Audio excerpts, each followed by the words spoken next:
여러분 안녕하십니까? 프레스룸 라이브의 구경호입니다. 7월 12일 금요일 오늘 이슈부터 살펴보겠습니다. 나토 정상회의 참석을 위해 워싱턴을 방문한 윤석열 대통령이 오늘 새벽 바이든 미국 대통령을 지난해 4월 이후 처음 만나 정상회담을 가졌습니다. 두 정상은 한반도 핵 억제, 핵 작전 지침, 공동 성명을 채택하고 북한의 한국에 대한 어떠한 핵 공격도 압도적, 결정적 대응에 직면할 것이라고 강조했습니다. 한편 미국 대선 후보 투표의 압력을 받는 바이든 대통령은 우크라이나 젤렌스키 대통령을 소개하는 자리에서 푸틴 대통령이라고 잘못 소개해 정정하는 말실수를 계속했습니다. 자, 내년 최저임금이 시간당 1,030원으로 결정이 됐습니다. 올해보다 1.7% 오른 것으로 사상 처음으로 최저임금 10,000원 시대를 맞게 됐습니다. 자, 국민의힘 당대표 후보들 난타전 소식과 함께 저희는 60초 뒤에 돌아오겠습니다.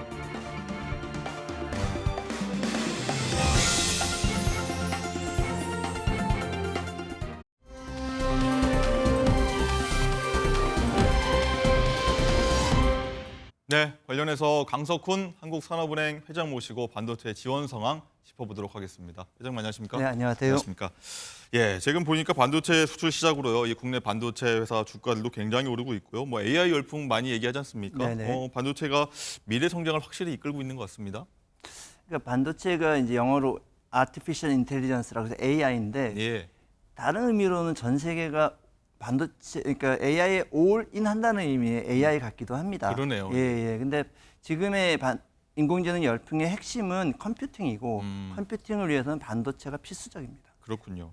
자, 정부도 때맞춰요. 지난 6월인 것 같습니다. 이 반도체 산업 지원 방안을 발표했는데 과거부터 보면 이 산업의 뭐 쌀로 불리지 않습니까? 반도체가. 네네. 그렇고 이 최근 반도체 전쟁이라고 불릴 만큼 반도체 산업이 굉장히 중요해졌는데 요즘 들어 특히나 더 중요해진 이유는 뭐라고 보십니까? 예, 뭐 우리 다 아시다시피 반도체가 뭐 휴대폰, 그다음에 컴퓨터에 다 들어가고 다 있지만 들어가 있죠. 지금 이제 이걸 촉발시킨 요인은 두 가지라고 보는데 하나는 이제 아까 말씀드렸던 AI 열풍이 예. 이제 반도체의 핵심이고 또 다른 핵심은 미국과 중국 간의 경쟁이 격화되면서 결국 이 경쟁의 최종 지점은 누가 경제력이 크냐, 누가 군사력이 막강하냐 이걸 텐데 이걸 예. 결정한 요인이 반도체일 겁니다. 그래서 반도체의 중요성이 더 커지고 있습니다. 그렇군요. 요즘 보면 또 미국이 좀 미국 기업도 아닌 뭐 대만의 뭐 TSMC 얘기 많이 나오죠. TSMC 네네. 그리고 우리나라 삼성전자에도 막대한 보조금을 뿌리면서 굉장히 반도체 산업을 유치를 하고 있는데 자, 일본과 대만 그리고 미국의 지원 규모가 어느 정도 됩니까? 뭐 상상하기 어려울 정도로 많은데요. 예. 뭐 지금 가장 많이 하고 있는 나라는 중국이고요. 101조 원 정도의 101조 예, 원이요? 그렇고 미국이 한 70조 원, EU가 68조 원, 그리고 일본도 한 45조 원 정도를 할 정도인데요. 사실은 1조 원이라는 게 하루에 1,000만씩 쓰면 300년을 쓸 돈이거든요. 아, 그렇죠. 그리고 10조 원이면 3,000년을 쓸 돈이니까 철기 시대 때부터 지금까지 계속 써도 남는 돈이 네. 10조입니다. 근데 이런 엄청난 돈을 가지고 미국 같은 경우에는 미국의 자국 기업인 인텔의 11조 원뿐만 아니라 TSMC나 삼성전자와 같은 외국 기업에도 9조 원 정도의 보조금을 주게 돼 있고 예. 그다음에 일본의 경우에도 일본에 투자하는 TSMC에 일본이 무려 4조 원의 보조금을 주고 있거든요. 그러니까 예. 한마디로 전쟁 중이다 이렇게 말씀드리겠습니다. 그러네요. 예. 정말 쉽게 와닿게 설명을 쭉 해주셨는데 자, 그럼 우리나라의 반도체 지원 현황은 어떻게 됩니까? 외국에서는 이제 반도체가 보조금도 주고 그다음에 저리 대출도 해주고 세액공제도 많이 해주고 이런 예. 방식으로 되는데 우리나라는 현재 보조금을 주는 제도는 없고요. 그다음에 세액공제를 해주는 부분인데도 외국에 비하면 상대적으로 그 규모나 양이 적습니다. 아. 근데 그동안은 반도체 저리 대출 이런 것도 없었는데 예. 지금 이제 지난 정부가 6월에 반도체 약간 저리 대출을 한 17조 원 정도로 하고 1조 원 정도 투자를 하는 펀드를 만들겠다는 대책을 발표를 했습니다. 예. 그렇군요. 어쨌든 이 저리대출 1조 원 투자 규모 하면은 산업은행을 통해서 한 18조 정도 네, 정도 그렇습니다. 금융 지원하는 걸로 좀 보이는데 좀 구체적으로 어디에 어떻게 지원을 하십니까? 예, 저희는 기본적으로 반도체 전 공정에 대해서 다 하려고 합니다. 그래서 대기업의 어떤 팹이라고 하는 반도체 공장은 팹이라고 하거든요. 예. 팹부터 설계를 하면 팹리스, 그다음에 여러 가지 후공정 이런 전반적인 분야와 더불어 소부장도 할 거고 반도체 장비 부품 이런 것도 할 거라서 반도체 생태계를 전 아우르는 그런 지원을 할 예정입니다. 그렇군요. 그리고 조금 전에 저리 대출이라고 말씀해 주셨는데 이 저리가 사실 얼마나 낮은 수준인지 가장 중요한 것도 기업들이 만족할 만한 수준인지 궁금하거든요. 예, 그런 걸 이제 생각함에 있어서 제가 이제 미국에서 보조금을 받는 한국 기업을 방문한 적이 있습니다. 예. 지난 4월에. 근데 거기서 미국에서 그 저리 대출의 수준이 미국 국채 정도의 금리를 제공하더라고요. 그래서 저도 이제 우리나라에 지금 이제 예상할 수 있는 거는 그런 걸 준용하면 우리나라 국채 정도 금리 수준을 고려하고 있고요. 구체적으로 좀 말씀을 드리면 예. 신용도가 아주 좋은 기업이라고 한다면 지금 현재 5년 국고채가 3% 초반이거든요. 예. 그래서 지금 현재 바로 한다면 3.23 정도가 가능하지 않을까 싶고 이 정도면은 기업들한테 어느 정도 좀 도움이 될 수 있는 금리라고 생각합니다. 그렇군요. 어쨌든 반도체도 중요하지만 또 보면은 다른 첨단 전략 사업 거기도 금융 지원도 좀 중요할 거라고 생각이 되는데 보니까 산업은행에서 100조 원 규모의 대한민국 리바운드 프로그램을 준비한다고 들었습니다. 네네. 이 프로그램은 어떤 건지 소개 좀 부탁드립니다. 예, 사실 잘 생각해 보면 저희가 경제 성장률이 급격하게 떨어지고 있고 인구도 줄어들고 있어서 예. 그리고 특히 중국과의 경쟁이 아주 심해서 저희가 거의 모든 분야에서 중국과 치열하게 경쟁하고 있고 또 상당 부분이 이미 좀 뒤처진 부분도 있어서 예. 안타까운데요. 지금은 약간 이 상황에서는 좀 담대한 계획이 필요하고 그 담대한 계획 중에 하나는 우리가 미래 기술에 한 100조 정도를 투자하자. 이렇게 되면 이걸로 이제 우리 후손들이 우리 또 다음 세대들이 이걸로 먹고 살기 하기 위해서 그런 프로그램을 생각을 하고 있고요. 이제 거기에는 반도체뿐만 아니라 2차 전지나 또 바이오나 이런 부분 AI와 같은 우리 최첨단 분야에 대한 지원을 하기 위해서 한 100조 원 정도의 구상을 하고 있습니다. 그렇군요. 100조 원이라고 하면 굉장히 아까 말씀하셨지만 어마어마한 규모인데 3만 년이 되죠. 그렇죠. 이번에. 예. 어떻게 좀 산출이 된 거고 이 금액이 우리나라 좀 경제에 미치는 영향은 어느 정도 되리라고 보십니까? 저희가 이제 정부가 조사한 바를 보면 우리나라 주요 기업들이 미래 기술에 대한 핵심 기업에 대한 투자액이 한 550조 정도 될 것으로 투자 계획을 하고 있습니다. 그런데 저희 산업은행이 대략적으로 우리나라 국내 설비 투자의 그런 투자의 한 18% 정도를 담당을 했었습니다. 그래서 550조에 18% 하면 저희가 100조 원 정도가 되는 것이고요.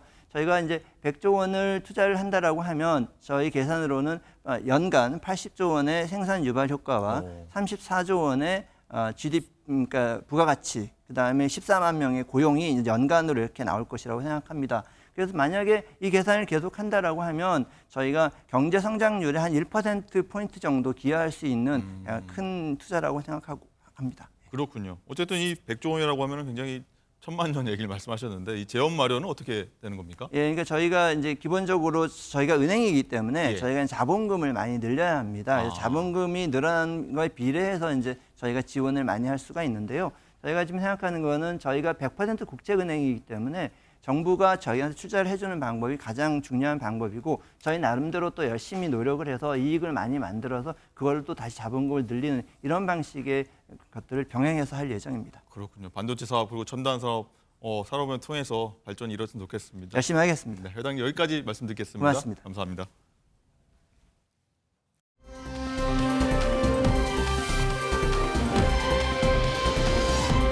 네, 이번엔 정치권 소식 살펴보겠습니다. 자, 전당대회 당대표 선거 관련해서 여당은 분위기가 너무 가열됐고요. 야당도 움직임이 시작됐습니다. 국회 취재기자 연결해서 분위기 살펴보도록 하겠습니다. 자, 서영수 기자.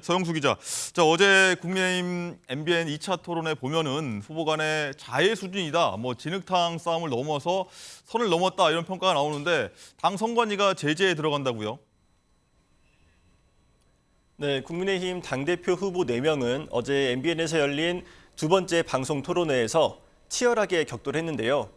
총선 패배 책임론을 둘러싼 공방은 물론 색깔론 논쟁과 상대를 향한 정계 은퇴 요구까지 나올 정도로 격한 말들이 오갔습니다.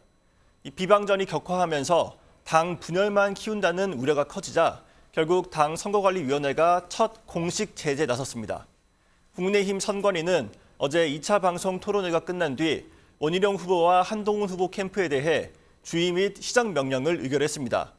전당대회 선거운동 과정에서 다른 후보자 비방과 흑색 선전, 인신 공격 등을 해선 안 된다고 규정한 당규를 위반했다고 판단한 겁니다. 하지만 오늘 보수 진영의 텃밭 대구에서 세 번째 합동 연설회가 열리는 만큼 후보들 간 공방전은 계속될 것으로 보입니다. 네, 오늘도 공방 계속될 것 같다 보인다고 말씀하셨고, 자 민주당에선 이재명 전 대표와 김두관 전 의원의 움직임이 또 시작됐어요. 네, 이재명 민주당 당대표 후보는 어제 공식 일정 대신 최근 미국을 다녀온 방미 외교단과 비공개 일정을 소화했습니다.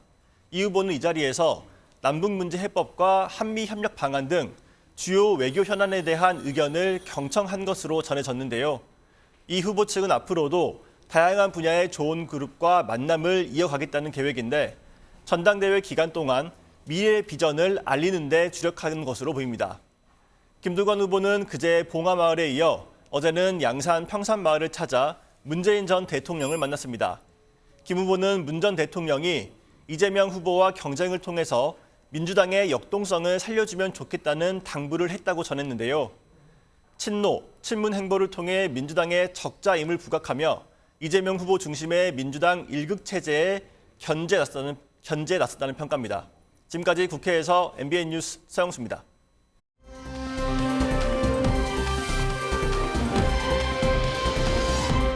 네, 그럼 관련 내용은 정치 전문가들 모시고 좀 더 깊숙이 들어가 보도록 하겠습니다. 어서 오십시오. 안녕하십니까? 안녕하세요. 예. 자, 어제 저희 MBN에서 2차 토론회, 국민의힘 2차 토론회를 열었는데, 자, 이게 당내 선거 맞나 싶을 정도로 이제 안 볼 사람들처럼 굉장히 치고받는 모습을 볼 수가 있었는데, 구체적으로 어떤 목소리들 나왔는지 먼저 듣고 오겠습니다. 저희 가족에 관해서 지난번에 이야기 이미 할 테니까 말씀하신다고 했잖아요. 끝나고서 말씀하세요. 질문을 해주시기 바랍니다. 오늘 뭐 좀 작정하고 나오신 것 같은데 좀 천천히 합시다. 끊지 마시라니까요. 만약에 이게 거짓말이라는 게 만약에 드러나면 어떻게 책임지시겠습니까? 저는 사퇴하겠습니다. 원 후보님 어떻게 하시겠어요?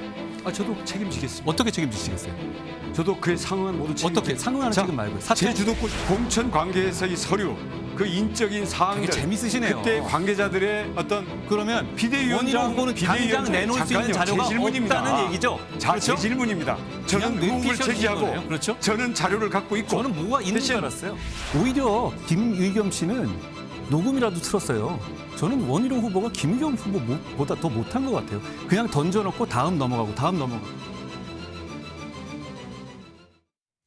네, 보신 것처럼 원희룡 후보, 한동훈 후보 오디오가 서로 맞물려서 서로 무슨 말하는지 모를 정도로 굉장히 치열하게 맞받았는데, 뭐 후보자 사퇴, 뭐 정계 은퇴 얘기까지 나왔습니다. 서 변호사님, 원 후보가 특히 여러 의혹을 많이 제기했고, 뭐 총선 때 사천 의혹 명단까지 폭로했거든요. 이거 맞습니까? 아마 근데 그 원희룡 후보가 지목한 분이요. 예. 그때 총선 때 많이 논란됐는데 그 이시우라고요. 총리실의 그 서기관인데 아마 이제 그 5급으로 감등이 됐던 게 있어요. 예. 근데 이분이 이제 그 당선권에 가니까 너무 그때 반발이 있어가지고 밀렸잖아요. 후순위로. 예. 지금은 이제 그 주진우 의원의 보좌관으로 있어요. 아, 그렇습니까? 아마 이제 이 문제를 어떻게 이런 게 징계로 사무관으로 이렇게 강등대분을 공천하느냐 이런 게 이제 사천 아니냐 이런 논란하고요. 그다음에 이 강모라고 있잖아요. 강모. 강모 변호사. 예. 이분도 이제 그 대통령실의 그 행정관 출신의 강세원 변호사. 이분을 이게 지목한 것 같아요. 근데 이분도 이제 그 13번으로 있다가 21번으로 이렇게 밀려났거든요. 이런 이제 공천이 뭐 김현장이나 부인이 또 한동훈 위원장 김현장 있잖아요. 예. 이런 데 여러 의혹을 지금 제기한 상태고 아직 구체적인 근거를 내놓지는 않고 네. 의혹만 이제 제기하고 답을 기다리고 있는 상태죠. 그렇군요. 어쨌든 원희룡 캠프 같은 경우에는 이 서 변호사님 말씀하신 것처럼 이모 서기관은 자기가 언급한 적이 없다. 일단 이렇게 밝힌 상태고요. 강선필 대변인님, 일단 보면은 근거를 내놓으면 되는데 근거를 내놓지 않고 일단 당무감사 때 해보겠다라고 원희룡 후보가 얘기를 하고 있는데 왜 이런 건가요? 직접 공개를 안 하고? 근데 이제 원희룡 후보의 말도 저는 일리가 있다고 생각을 합니다. 그러니까 원희룡 후보의 주장은 예. 본인이 객관적으로 증명할 수 있는 자료들이 있는데 이것을 방송에서 본인이 먼저 오픈을 해버리면 이거와 관련된 증거들을 한동훈 후보가 당에서 다 삭제를 해버릴 수가 있다. 어허. 은폐를 해버릴 수가 있다. 그렇기 때문에 본인이 가지고 있는 자료와 당에 있는 자료를 동시에 같이 대조를 해보자라는 주장인 겁니다. 그렇기 때문에 이러한 논리는 일리가 있긴 하지만 사실 이제 당 대표가 그러니까 당시 한동훈 후보가 당 대표격인 비대위원장이었잖아요. 예. 그러면 당 대표가 당연히 지역구 공천과 비례대표 공천에 관여를 할 수밖에 없는 거는 당연한 일이잖아요. 그런데 이게 사적인 사람들, 그러니까 측근들과 논의를 했다는 게 나중에 문제가 될 수가 있는데 이것을 어떻게 명확하게 구분을 할 수가 있는 것인가. 예를 들어 당대표가 본인의 보좌관에게 뭐 이 정도 물어볼 수 있는 거 아니겠습니까? 그런데 이러한 것까지 어떻게 경계를 잘 구분을 할 것인가가 사실 관건이기 때문에 네. 이것은 객관적으로 증명하기는 좀 어렵지 않나? 어허. 저는 그렇게 보여집니다. 그렇군요. 어쨌든 구체적인 증거를 바로 안 내놓으니까 한동훈 후보 같은 경우에는 이 청담동 술자리 의혹 제기했던 김의겸 전 의원보다 못한 거 아니냐 이렇게 역공세를 펴는 것 같아요. 네.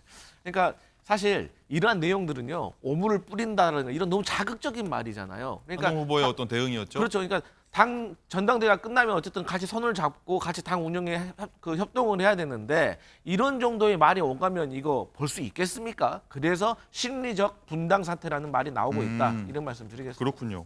서 변호사님 그리고 원 후보가 어제 각종 의혹 제기한 것 중에 이것도 있습니다. 한 후보 가족에 대한 민감한 얘기인데 자, 민청 학년 주동자 이모부 분이 계시지 않냐? 그 장애인 어른은 민주당뿐 아니냐? 그래서 한 후보가 강남 좌파 아니냐? 뭐 이런 색깔론까지 들고 나왔는데 어떻게 보셨습니까? 옛날에 그 청문회 할 때요. 청문회 할 때 그 뭐 김남국 의원, 최강욱 의원 있잖아요. 예. 그때 그 이모하고 너무 썼느냐 할 때 그 예. 이모 있잖아요. 네. 그거는 진짜 이모가 아니고 그렇죠. 그건 이모 교수고 그렇죠. 이번에는 진짜 이모. 이모부. 그러니까 이모의 남편이니까 예. 이번에는 이게 진짜 이모부가 프레시안의 그 대표죠. 프레시안. 그건 이제 좀 약간 이게 진보 그 성향이 언론사는 맞잖아요. 예. 프레시안 인터넷 언론사. 근데 민청학년 74년 때 상당히 주동자로 그때 제가 알기로 이게 상당히 그 무기징역 이제 중형에 아마 이게 그때 주동자입니다. 그건 확인해 보겠습니다. 예. 제가 들은 이야기고 네. 판결문을 본 건 하여튼 주동자는 맞아요. 예. 그러니까 이제 그 문제를 제기하고 있고 다만 이제 그 한동훈 위원장 측의 그 해명은요. 이모하고 이게 안 본 지도 오래됐고 연락 안 한 지도 이게 오래됐다. 한 20년 됐다 이렇게 얘기했죠. 그렇죠. 그렇기 때문에 이것도 이제 서로 진실 공방으로 뭐 가는 건데 뭐 제가 보기에 그 이모 부가 이게 뭐 옛날에 민주화 운동했다는 거 네. 이거는 이제 뭐 직접적인 그건 아니죠. 이거 가지고 이게 사상 검증할 거는 네. 뭐 그건 안 되는데 근데 원 후보가 근데 왜 여기서 이 시점에 색깔론을 들고 나온 걸까요? 그러니까 아마 이제 그 이모부 겸해서 이제 그 진중권 교수 네. 진중권 교수하고 이제 그 4월 11일 날 전화해서 뭐 식사했잖아요. 네. 진중권 교수는 이제 그 진보 진영 맞거든요. 아직 국민의힘에 입당한 적도 없고 본인 스스로 정의당 당원이었잖아.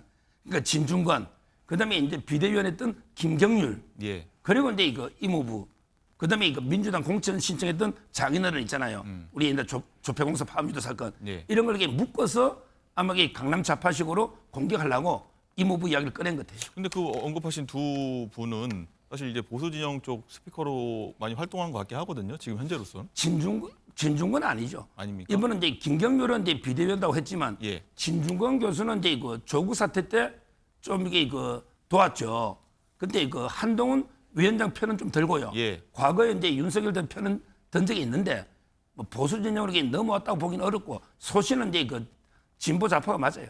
알겠습니다. 자, 그리고 어제 원희룡 후보의 이 발언도 사실 화제였습니다. 어떤 발언인지 영상으로 확인하겠습니다. 김어준 또는 유인태 이런 분들이 한동훈 후보에 대해서 열렬히 지지하고 여기에 대해서 비판하는 사람들을 거의 집단 왕따하듯이 공격을 하고 있습니다. 아니 제가 거짓말 묻겠습니다. 하시면 김어준이 저를 지지한다고? 아니 왜 이렇고요? 자, 우리 한동훈 봐주십시오. 후보는 김어준이 저를 지지한다고 원희룡 이런 후보가 얘기했네요. 기반을 둔 가만히 있는 사람을 참 궁금해하시니까 밝히는 바입니다. 사실입니다. 한동훈 당대표 선출을 저는 지지합니다. 예. 공식 토론에서 김어준이 이건 아니잖아요. 네.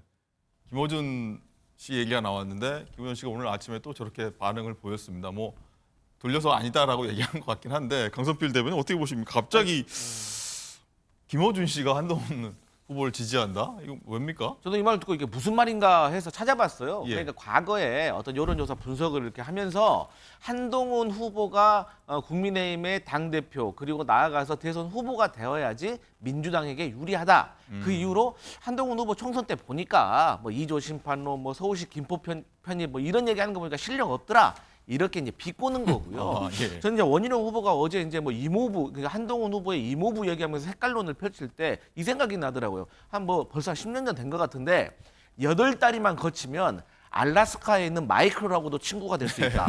그런데 하물며 대한민국에서 4다리만 거쳐도 아니, 주변에 민주화 운동 한 사람 없겠습니까? 그래서 색깔론을 공격을 한다고 하더라도 좀 공감이 되게 하셔야지 너무 과도하지 않았나 좀 이런 생각 들더라고요. 그렇군요. 자, 그리고 오늘 후보가 꾸준히 문제 제기를 해온 김경률 전 비대위원 금감위원장 추천설 한동훈 후보가 했다는 그런 의혹이었는데 장가 기자, 어쨌든 이 김경률 전 비대위원이 본인 직접 얘기를 했어요. 어떤 뭐 없다고 그런 사실 아니라고. 네, 그렇습니다. 김경률 전 비대위원은 이 한동훈 후보가 과거 자신을 금감원장 자리에 추천했다는 의혹은 사실이 아니라고 밝혔고요.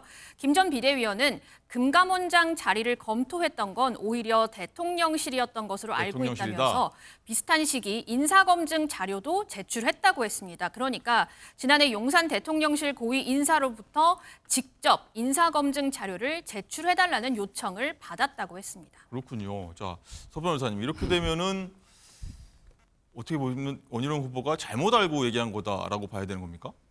뭐 잘못 알은지 그거는 이제 팩트는 누가 추천했는지 뭐 모르겠는데요. 예. 제가 보기에 이거는 뭐 큰 이슈나 쟁점이 안 될 것 같아요. 아니 김경률 회계사가 이제 비대위원 하면서 그 이후에 비판도 많이 받지만 네. 또 옛날에 조국 사태 때부터 조국 이제 그 흑서 있잖아요. 예. 이런 것도 이렇게 써가지고 상당히 기여한 것도 있거든요. 정권 출범에. 예. 그래서 이제 뭐 누가 추천하면 이게 범죄입니까?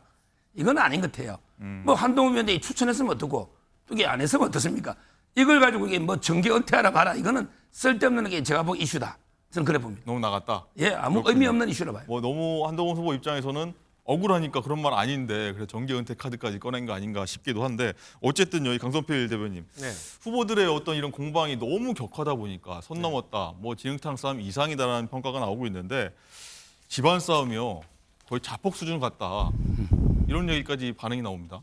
그러니까요, 이제 너무나도 네거티브 공격이 심해지니까 예. 네거티브를 공격을 하고 또 방어하는 과정에서 나중에 전당대회가 끝난 다음에 법적으로 문제가 될 수 있는 얘기들이 나오고 있다. 네. 예를 든다면 지금 한동훈 후보가 법무부 장관 시절에 댓글팀을 운영했다고 지금 원희룡 후보 측과 그리고 장해찬 전 국민의힘 청년 최고위원이 말을 했어요. 예. 그런데 아니 공적인 지위에 있는 법무부 장관이 어쨌든 간에 댓글팀을 운영해서 커뮤니티에 뭐 어떤 콘텐츠를 올린다는 자체가 불법적인 소지 있는 거 아니겠습니까? 또 한동훈 후보도 이간섭 비서실장이 대통령의 어떤 의중으로서 자기에게 사퇴를 하라고 했다. 이것도 과거 박근혜 전 대통령 사례상 알 수 있듯이 당무 개입으로 유죄를 받은 바가 오히려 있기 그럼 때문에 이 국면이 끝난 다음에 민주당에서 이걸 갖고 공세를 펼 수도 있을 까 저희 민주당은 지금 철저하게 검증을 하려고 지금 준비를 하고 어허. 있는데요. 이렇기 때문에 나경원 후보가 어제 토론에서도 이런 것들은 정말로 정권을 흔들리게 할 수 있는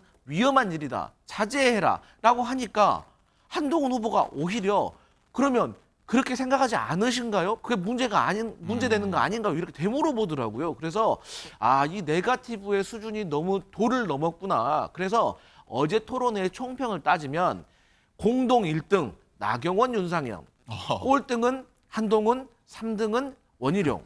그러니까 왜 그러냐? 한 명이 못하고 있는데 그러니까 원희룡 후보가 네거티브 공격으로 못하고 있는데 한동훈 후보가 더 못하니까 한동훈 후보가 꼴등이 된 느낌이에요. 그러니까 전체적으로 1등 후보이기 때문에 여유를 보여줘야 되는데 같이 감정적으로 대응하는 모습이 중도층과 어떤 국민의힘에서 한동훈 후보를 지지하는 층에서는 상당히 감정적인 이미지에서 손실을 봤을 것이다. 그래서 그렇군요. 한동훈 후보가 가장 손실이 많았던 토론회가 아닌가 싶습니다. 그렇군요.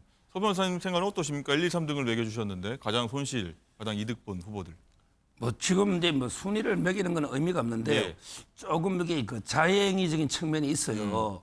민주당에서도 이게 그 상당히 관심을 가지고 있을 거예요. 네. 대표적으로 이제 그 김건희에서 문자부터 시작해서 예. 거기에 보면 이제 그 댓글팀 상호 있잖아요. 또 장해찬 의원이 또 기자회견 한다고 하잖아요. 예. 그 4개는 이미 폭로했잖아요. 이런 부분들. 그다음에 그 한동훈 위원장이 그 말했던 이완섭 비서실장이 뭐 신뢰를 철회하고 이게 비대위원장 사퇴 요구했던 이것도 이게 것? 당무 개입이 될 수도 있잖아요. 이런 이제 그 야당의 상당히 공격의 빌미가 되고 있는 이런 이제 그 자행위적인 공방 이거는 이제 좀 자제해야 된다. 저도 그래 봅니다. 그렇군요. 뭐 오늘 어젯밤 그리고 오늘 아침에 나온 보도 보니까 당 선관위가 그동안 많이 자제 요청했었는데 주의 시정 명령까지 요구했더라고요. 좀 오늘 또 합동 연설에 있지 않습니까? 이제 좀 술거될까요? 어떨까요, 후보들? 제가 보기에 오늘이 피크일 것 같아요. 피크일 거다 오히려. 왜냐하면 이게 전부 대구 경북을 승부처로 보고 있어요. 아, 제가 이제 그 대구잖아요. 예, 벌써 이제 한 10여 분 이상 통화도 오고 해봤더니 예. 이번에 연설회를 보고 결정하겠다는 분이 상당히 많아요. 대구 경북이 아주 그 당원 숫자도 많지만 이게 워낙에 당원들이 인구 대비 밀집돼 있다 보니까 조직표들이 몰표들이 많이 움직여요. 따라서 이제 오늘 승부처이기 때문에 오늘까지 자제가 될지 더 격화되지 않을지 상당히 그 걱정이 되는 상황입니다. 원희룡 후보가 그럼 여기서 멈추지 않을 수도 있다. 오늘 더 수위를 높일 수도 있다는 의견이신 거네요. 그러니까 지금 이제 벌써 장해찬 덕에 계속 폭로전 예. 기자회견 이야기도 나오고요. 아마 제일 중요한 날입니다. 수도권보다 이게 대구 경북이 제일 중요해요. 민주당은 지금 이게 부산 아니 전라도 호남의 그 연설하고 똑같거든요. 예. 따라서 저는 자제를 해야 되는데 더 격화되지 않을까 상당히 걱정이 됩니다. 그렇군요. 장선필 부대변인 보면 어떠십니까? 이 원 후보가 굉장히 공세적, 뭐 거의 공격을 퍼붓고 있다는 수준도 맞을 것 같은데 이게 어떤 지지율 역전을 가져올 수 있으리라고 보고 하는 걸까요? 어떨 걸까요? 다른 의도가 있는 걸까요? 제가 최근에 이제 나오는 지표들을 보면 이러한 원희룡 후보 측 그리고 친윤 세력 측 그리고 더 정확히 말하면 한동훈 후보가 당대표가 되지 않길 바라는 세력에서 첫 번째로 문자를 무시했다라는 배신론자 그리고 이것을 정무적으로 판단을 잘못했다는 무능력론에 더해서 최근에 가족 친인척의 공천 개입 그리고 댓글팀 운영까지 파상 공세를 퍼붓고 있음에도 불구하고 한동훈 후보의 지지에는 전혀 변화가 없는 것 같아요. 그러니까 먹히지 않고 있다는 거예요. 그렇기 때문에 여론조사상으로 그렇게 나오고 있죠. 네, 서정국 변호사님이 말씀하셨듯이 오늘이 피크가 될 수가 있다. 또 특히나 이 정부 들어서 특징이 하나 있습니다. 대통령께서 해외 순방 나가시면 무슨 일이 생깁니다. 그렇기 때문에 저는 이 세 가지 의혹에 더해서 또 하나가 터질 것이다. 그래서 파상 공격을 퍼부을 것이다. 과연 이것을 한동훈 후보가 잘 막아낼 수 있겠느냐가 관건이다. 이렇게 보고 있습니다. 그렇군요. 오늘 대통령이 순방 끝내고 귀국하는데 또 어떻게 바라보고 있을까도 좀 궁금한 대목이긴 합니다. 어제 두 분 말씀 여기까지 듣도록 하겠습니다. 감사합니다.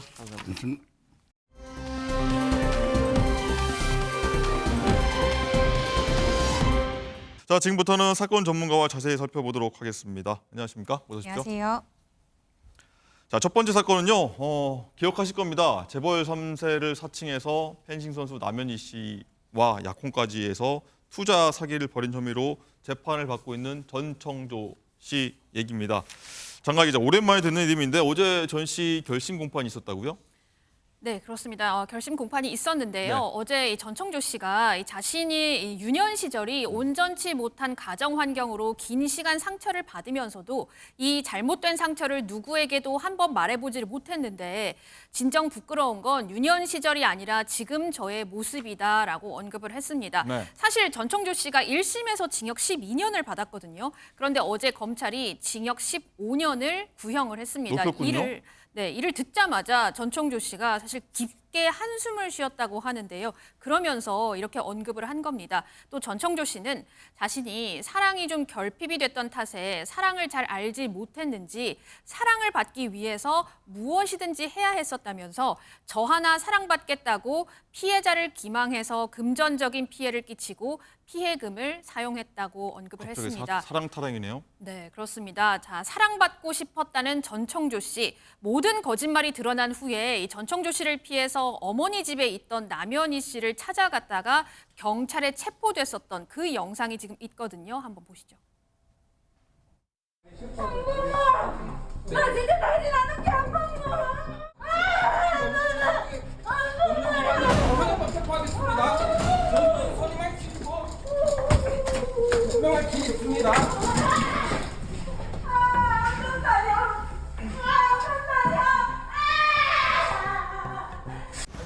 남현희 씨와 공모한 게 맞습니까? 아니면 혼자 범행 계획 세우신 거예요? 피해자분들께 죄송합니다. 남 씨가 지금 본인 거짓말하고 계시다는데 이에 대해서 입장 있으실까요? 네, 갑자기 사랑 타령, 뭐 사랑 결핍 탓이다 이런 최후 진술을 했다고 하는데 네. 변호사님 이게 뭐 형량을 줄이는데 사랑 타령이 도움 됩니까? 도움이 안 되죠. 사랑을 굉장히 갈구하셨는데 사실은 사랑을 빌미로 또 많은 편취를 또 하셨다라는 게 사실은 뭐 이렇게 굉장히 형량이 높아진 하나의 주된 원인이기도 한데요. 사실 최후 진술이라는 건 어떻게 생각하면 판사의 마음을 흔들 수 있는 마지막 기회일 수 있습니다. 단순히 서면으로 내가 반성합니다를 표현하는 것과 내 육성으로도 반성하는 태도를 보이면서 마지막으로 짧게 5분 정도 자신의 심경을 말하는 것이 마지막으로 판사가 어떤 형량을 결정하는데 중요한 요소일 수 있거든요. 그런데 모르겠습니다. 이 전정조 씨가 변호인과 논의를 했는지는 모르겠지만 결국엔 그런 사랑 결핍 때문에 많은 피해자들한테 내가 기망시켜서 돈을 받아서 결국 내가 사랑하는 남현이를 위해서 돈을 썼다라고 얘기를 하는 건 결국 내 탓이 아니라 내가 사랑하는 남현이를 위해서 마치 사기 범행을 했다라는 것처럼 들릴 수 있어서 판사님이 듣기엔 이거 과연 반성을 하는 건가? 결국엔 또 남의 탓으로 자신의 범행을 돌리는 건 아닌가? 이렇게 생각하진 않으실까 좀 의구심이 드는 대목입니다.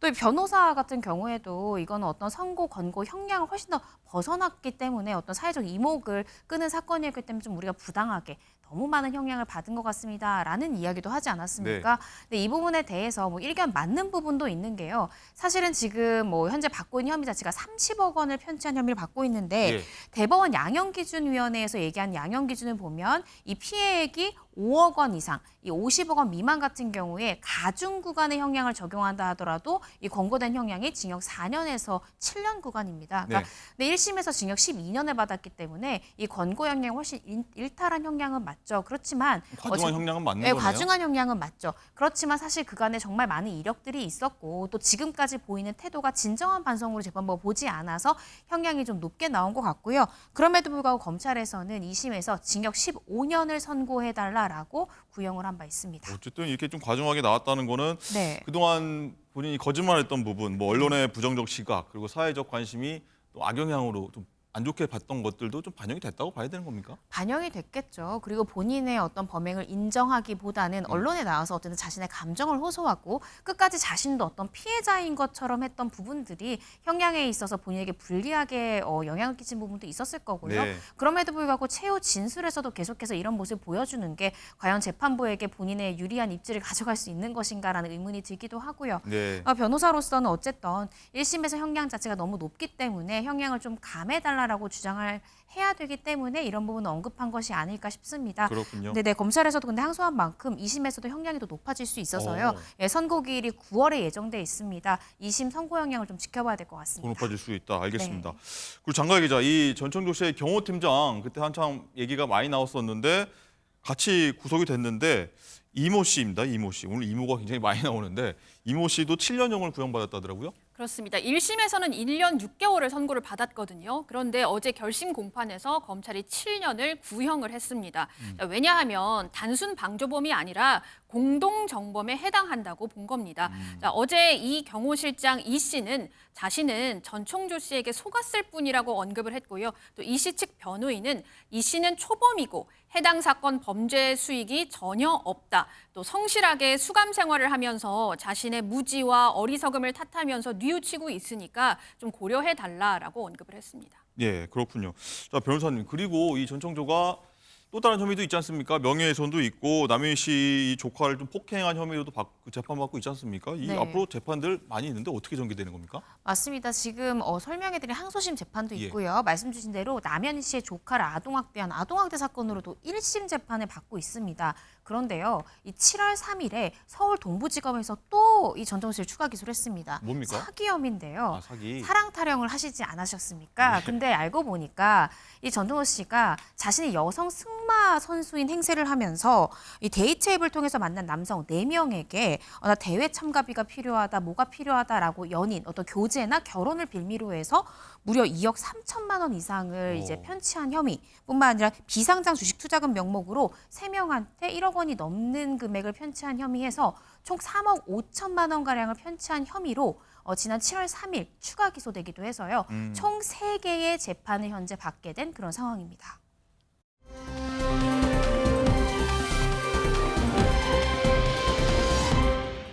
이거 어제 다뤘던 내용이긴 합니다. 먹방 유튜버 1000만입니다. 1000만 구독자를 가진 먹방 유튜버 쯔양 소식인데요. 전 남자친구한테 폭행 협박받아서 뭐 심지어 이 과거 폭로하겠다는 유튜브들한테도 갈취를 당했다. 갈취에 좀 가담된 내용이 있었다. 이런 충격적인 내용을 전해드린 바 있는데 계속 사건이 커지고 있는 것 같습니다. 관련해서요.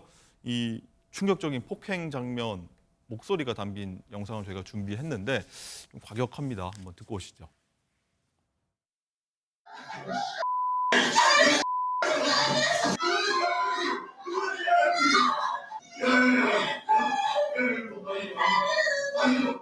이제 헤어지지 못하게 협박을 했었고 그 뒤로 되게 엄청 많이 맞고 좀 막 우산 같은 걸로도 맞고 이제 되게 둔탁한 뭐 그런 물건으로도 맞고 뭐 거의 매일 맞으면서 방송을 했었어요. 얼굴은 티난다고 몸을 때린다거나 이제 벌었던 돈은 전부 가져갔어요. 돈이 없어서 방송할 때 먹을 치킨도 못 시키고 그랬었거든요. 네, 쯔양 이 우리나라 먹방 유튜버의 1000만이 넘는 구독자를 가졌고 가장 한국이 사랑하는 유튜버에도 꼽힌 분입니다. 크리에이티브인데 남자친구한테 아까 어떤 폭행 당하는 어떤 절규의 목소리를 저희가 방금 들었는데 이 쯔양의 전 남자친구입니다. 장가 기자, 이 전 남자친구에 대해서 취재가 됐다고요? 어떤 사람이었죠? 네, 그렇습니다. 이 사실 쯔양 변호사가 어제 직접 공개했던 전 남친의 육성을 아까 들어보셨는데 정말 사람이 맞나 싶을 정도로 괴성을 지르잖아요. 그래서 이 쯔양 씨는 4년이란 시간 동안 폭행도 정말 많이 당했는데 그래서 제가 좀 궁금했던 게 쯔양 씨가 감당할 수 없을 정도의 좀 덩치가 크고 힘이 세서 쯔양 씨가 계속 벗어나지 못하고 괴로운 시간을 보냈어야 했던 건지 이 쯔양 씨를 오랜 시간 지옥으로 몰아넣은 전 남자친구에 대해서 이 사람은 어떤 사람이었는지 쯔양 씨 변호사에게 한번 물어봤습니다. 목소리 들어보시죠. 어쨌든 소리를 지르고 어쨌든 조용히 얘기를 하고 어쨌든 협박을 하고 자기 마음대로요. 그냥 감정대로. 덩치 크거나 그러지는 않았어요. 그냥 약간 좀 슬림한 스타일이시고 뭐 외모로서 뭐 위압감을 느끼거나 그런 분은 전혀 아니었어요. 통상적인 사람이었거든요. 쯔양한테만 조금 그랬던 것 같고 저희랑 대화할 땐 크게 문제도 없었고 그때는 자포자기한 심정이었던 것 같은데 그런 걸로 봤을 때는 제 생각에는 그냥 쯔양에 대해서만 조금 학습적으로 내가 뭔가 막 해도 되는 사람이다라는 인식이 되게 강했던 거고. 네, 이 전 남친에 대한 설명을 좀 들었는데 근데 이 전 남친이 갑자기 폭행하고 뭐 협박을 하다가 갑자기 돌변해서 잘못을 뉘우치겠다라는 태도를 갑자기 막판에 보였다고 해요. 어떤 내용이죠? 네, 그렇습니다. 저희가 취재한 바에 따르면 쯔양이 2018년, 2019년 그 후로부터 또 2023년까지 계속해서 괴롭힘을 당한 것으로 추정이 되는데 사실 그동안 쯔양 씨에게 변호사가 한두 명 스쳐간 게 아니라 여러 번 쯔양 씨가 사실 법적 대응을 하려고 마음은 먹었다고 합니다. 그런데 진짜로 고소는 못하니까 그간 이 전 남자친구는 내가 너에 대한 비밀을 다 알고 있는데 네가 나를 어떻게 고소할 수 있겠어? 이런 마음을 먹었다가 정말 이번에는 고소가 들어왔을 때 가해자 측에서 남성 측에서 굉장히 당황을 했었다고 합니다. 그 목소리 변호사로 들어보시죠. 그냥 자기가 찾아왔거든요. 저희 회사에 찾아왔어요. 그냥 직접 변호사도 있었고 한데 굳이 또 저희 회사 전화 와가지고 연락 왔길래 쯔양이 못한다는 거를 잘 알지 않았을까 싶고 근데 막상 이게 딱 정말 실제로 접수가 쫙 되니까 본인이 좀 위기감이 있었던 것 같고 그런 것 같아요. 그렇군요. 자, 어쨌든 이건 변호사님, 유튜버들이 많이 여기에 관여가 돼 있는 것 같아요. 유튜버들이 뭐 각자 해명을 하면서 뭐 쯔양 같이 과거를 빌미로 해서 금전 요구하고 뭐 협박을 많이 했는데 검찰이 네. 뭐 바로 이 해당 유튜버들한테 어제 바로 그냥 수사에 들어간 것 같더라고요. 맞습니다. 한 시민이요. 이제 여러 가지 협박의 공모 정황이 된 노치록이 유튜브를 통해서 공개가 됐는데 이를 근거로 해서 이 찌양을 협박했거나 이에 가담한 혐의를 받는 유튜버들을 좀 수사해달라는 고발장을 한 시민이 제출을 했습니다. 예. 그러자 검찰에서는 이 혐의를 제대로 들여다보기 위해서 이 서울중앙지검 형사 3부에 이 사건 배당을 했고요. 실제 가담한 사람들이 어떤 찌양에 대해서 구체적인 협박을 공모했는지 어떤 계획을 세웠는지 검찰은 찬찬히 들여다볼 계획입니다. 그렇군요.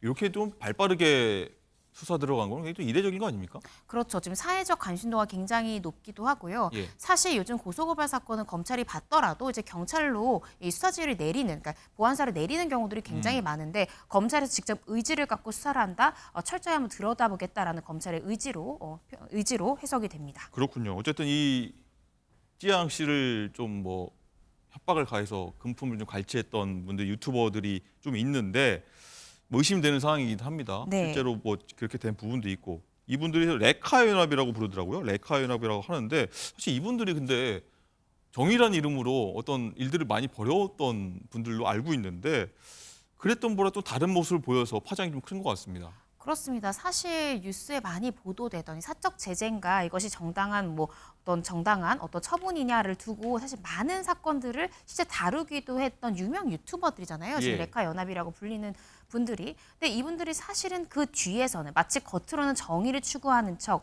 억울하게 사장된 사건을 다시 유튜브를 통해서 수면 위로 올리고 그들에게 응분의 처벌을 하는 것과 같은 모양새를 보이면서 많은 국민들이 지지를 보내기도 했었는데 사실은 그 이면에는 어떤 금전을 빌미로 해서 사건을 덮으려고 하거나 아니면 어떤 협박이나 공갈을 하려고 했던 것이 아닌가 의심되는 이 녹취록이 공개가 되면서 많은 분들이 분노하고 있고요.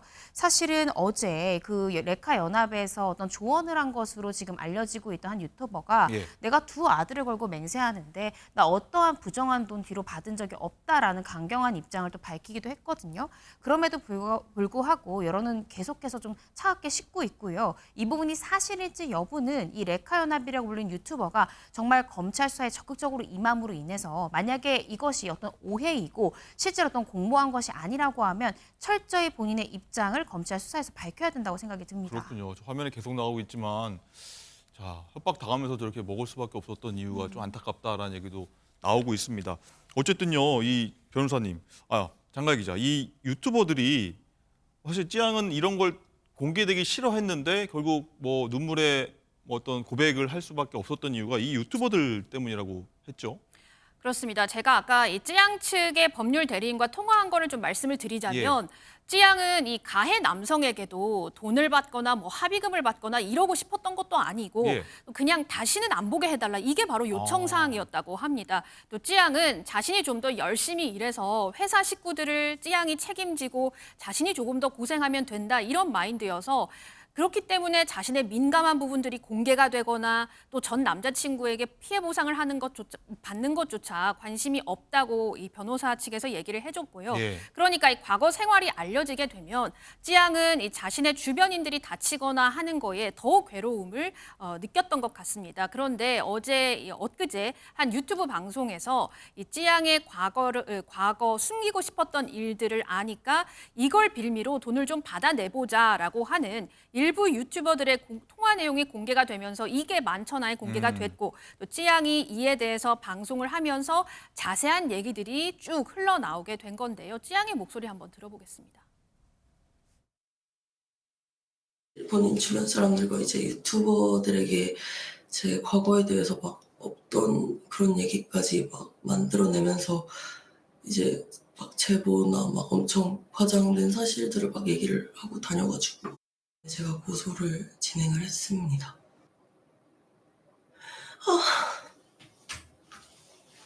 숨겨서 너무 죄송하고 진짜 얘기하고 싶지 않았었거든요. 본의 아니지 않지 내가 숨긴 거잖아. 제가 한 행동이고 제 선택들이 너무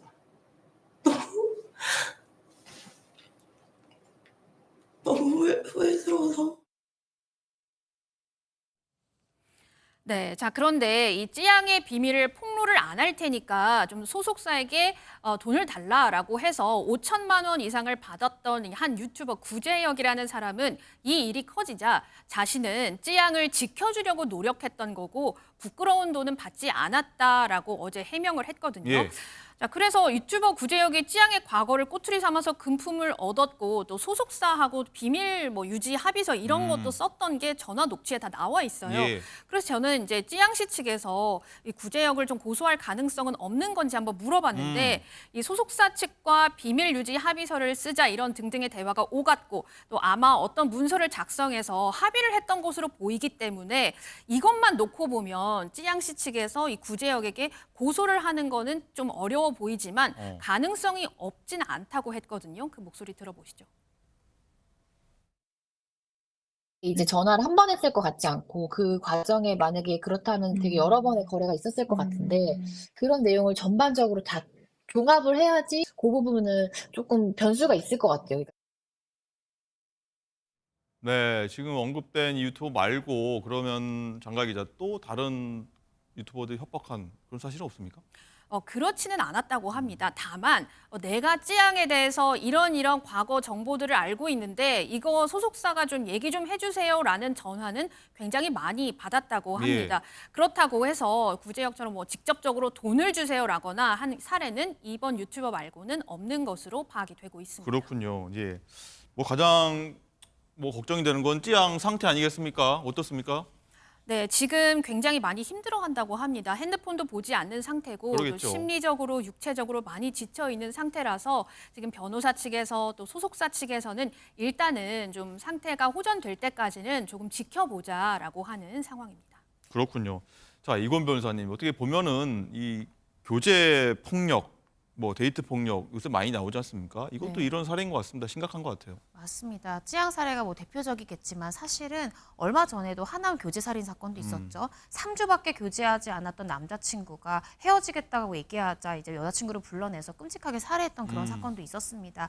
이렇게 교제 관계에서는요. 찌양도 얘기를 하는 게 폭력성을 보고 나는 헤어지고 싶었지만 헤어지자고 하면 더 큰 폭력이 오고 또 그 와중에 불법 촬영물이 있다면서 헤어지자고 얘기하면 내가 그걸 유포하겠다는 협박을 당했기 때문에 내가 거기서 벗어나기가 어려웠다는 거거든요. 즉 갑자기 고소를 하거나 어떤 고발에 나아갔을 경우에는 더 큰 보복으로 올까 봐 내가 보호받지 못할까 봐 두려웠다라는 겁니다.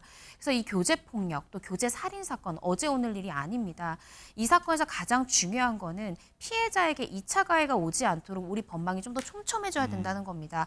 마치 가정폭력 사건이나 스토킹 사건처럼 교제폭력 사건에 대해서도 이 잠정 조치가 빠르게 가능하도록 피해자에게 접근 금지랄지 또 연락하지 못하도록 또 주거지 순찰 강화랄지 이런 잠정 조치들이 좀 가능하도록 법률이 제정될 필요가 있다라는 생각이 들기도 하고요. 또 2016년도에 발의됐지만 아직 국회에서 계속 계류 중인 이 교제폭력에 관한 특례법이 있습니다. 이 발의안이 있는데 그 내용 좀 살펴보면 이 피해자들, 교제폭력의 피해자들 같은 경우에 스스로 신고하는 걸 좀 주저하기 때문에 의사나 주변 사람들이 어떤 몸을 이렇게 진찰을 하다가 이 폭력의 흔적을 보면 신고 의무를 부과하는 그런 내용도 조항에 담겨져 있습니다. 그래서 암수 범죄에 머물지 않도록 이런 특례법들이 좀 제정이 되어서 피해자에 대한 잠정 조치도 좀 선제적으로 되고 또 신고 의무자의 범위도 좀 확대해서 이런 것이 묻히지 않고 또 더 끔찍한 강력 범죄로 가기 전에 좀 예방될 수 있도록 하는 특례법 제정이 좀 필요하다고 생각이 듭니다. 그렇군요. 어쨌든 찌양이 이렇게 안타까운 일을 당하니까 사실 찌양이 1,100만 구독자인데 네. 좀 더 늘었다더라고요. 많은 분들이 관심 가져주시는 것 같아요. 네, 찌양이 힘들게 고백을 했잖아요. 저도 이 영상을 봤는데 힘겹게 고백을 했는데 오히려 구독자들이 20만 명이 폭증했다는 20만 겁니다. 사실 그 영상 속에서도 봤듯이 사람이 어떤 절망을 할 때는요.